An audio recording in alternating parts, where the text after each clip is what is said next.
and the government. Right. And you have to go by what they say.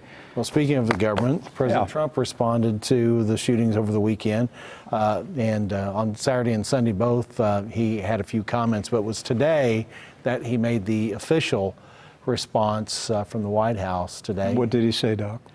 Well, this morning, just from my observation of it, it seemed to be apparent that President Trump is moving much more leaning toward the gun confiscation camp, or at least increasing the level of surveillance that is going to be on Americans out there.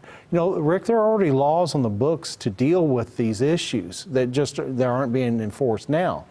But in the president's address this morning to the media, it felt scripted, felt stilted. It didn't feel like Donald Trump, you know, like very loose. It felt like this was an official statement that he was giving. He's reading shadowed by Vice President Mike Pence. He's reading his lines. Right. Okay. And what was, you know, so spooky was when he mentioned the word red flag gun laws. Red flag. Yes.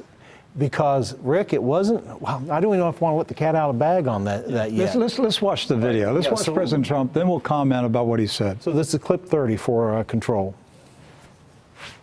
We must reform our mental health laws to better identify mentally disturbed individuals who may commit acts of violence and make sure those people not only get treatment, but when necessary, involuntary confinement. Mental illness and hatred pulls the trigger, not the gun.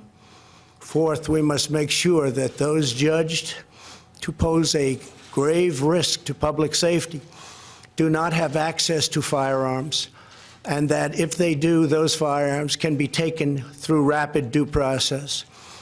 That is why I have called for red flag laws, also known as extreme risk protection orders.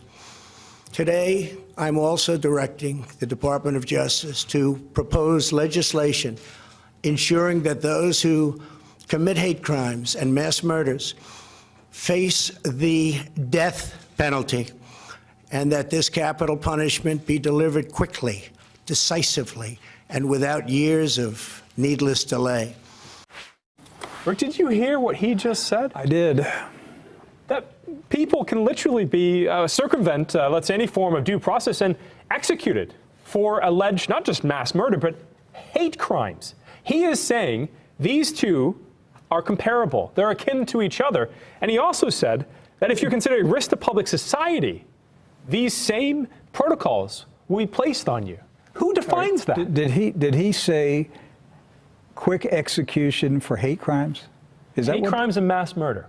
He doesn't want elongated trials where you have someone going through the court system for six months to an entire year. He wants the execution to be almost immediate, very similar to Duterte. To Duterte Right. In Philippines. Mm-hmm. Is Donald Trump becoming the executioner? I'd say yes, based on his rhetoric, and even let's go back to the decision made by Roy Cohn and the investigators at the time to swiftly push for the execution of the Rosenbergs, the spies. And Mossad rise up and kill first. Now, he was straddling the fence here because on the one hand, he said mental illness, but we need to treat mental illness. And when mental illness happens, we need to, help mentally ill people. Involuntary confinement is what he said. Involuntary confinement. And then he says, but mass shooters, man, we've got to kill them. So what if a mentally ill person is the mass shooter? Do we execute them? Well, he also said hate crimes. Yes. Right. So what does he include in hate crimes? He's intentionally left that very vague. I suspect he's going to allow others to define what that word means, especially for law enforcement. Well, I know what the ADL would include. I know what the Southern Poverty Law Center would include. They would include things we say.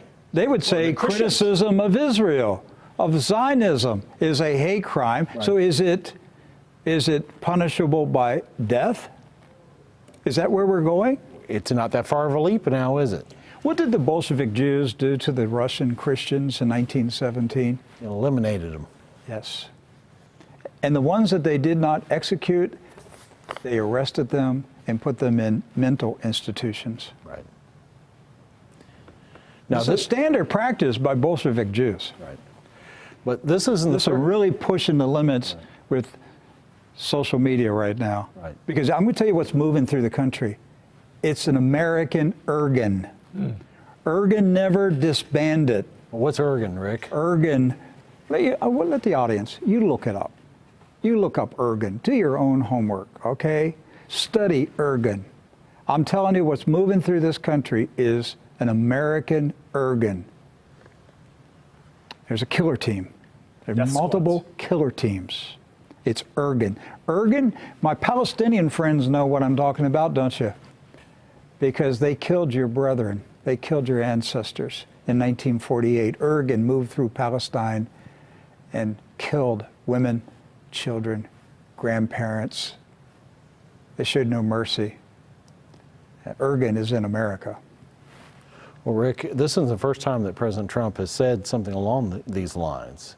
In fact, we have a clip here. This is from back in February of 2018, where he actually put out the idea that, you know, it's take the guns first, we'll go through the due process part later. This is number 42 for Control Room. This is President Trump speaking after the Parkland shooting, and he clearly said, confiscate the guns. Watch this. I think you, in your meeting with governors earlier this week, individually and as a group, we spoke about states taking steps, but the focus is to literally give families and give local law enforcement additional tools if an individual is reported to be a potential danger to themselves or others. Allow due process, so no one's rights are trampled, but the ability to go to court, obtain an order, and then collect not only the firearms, but any weapons in the possession Or of that might individual. take the firearms first and then go to court, because that's another system, because a lot of times by the time you go to court, it takes so long to go to court to get the due process procedures. I like taking the guns early, like in this crazy man's case that just took place in Florida. He had a lot of firearms. They saw everything. To go to court would have taken a long time. So you could do exactly what you're saying, but take the guns first, go through due process second. We think about the tragedy in Sandy Hook and That's right. Adam Lanza's mother, who spoke to law enforcement, spoke to local officials. She was concerned over and over again. I know our colleague from Connecticut lived this and saw it, but to literally give families and tools, law enforcement, as my state has done, as other states have done, to be able to take action to remove those weapons for either a set period of time or longer to make sure that person can't be a threat. I like that. Well, February 2018, President Trump clearly, as you just heard, endorsed the confiscation of guns. Today, he endorsed the confiscation of guns, so-called red flag laws. You will see the Jewish lobby being the strongest proponent of red flag laws in America. Their henchmen in Congress will be fanning out across America on TV shows and town hall meetings promoting red flag laws. This is about confiscation of guns.